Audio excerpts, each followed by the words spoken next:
Hey everybody, my name is Matt Trait. I am in the Applied Technology and Education program here at Wilmington University. I currently teach high school physical education for 10th grade at nearby Delcastle Technical High School. I've been here for going on 10 years now. A little bit about myself. I live in Middletown, Delaware, with my wife Mallory and our son Braden, who is 4 years old, and our daughter Ryan, who is just turning 6 months.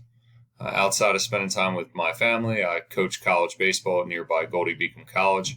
I've been with the program over there for 7 years. I'm an avid Phillies fan, so fired up right now for Red October and Phillies baseball. Also a Flyers fan and a Cowboys fan. I know I kind of went the other way on that one. So big weekend coming up. If you're a sports fan, really excited about that. Outside of that, the reason that I'm taking this class is because this is actually the last course that I have to complete my master's. This is one of the elective options. And some things that I hope to learn is to put a couple more tools in my toolbox when we talk about differentiated instruction and creating student choice for my students within physical education.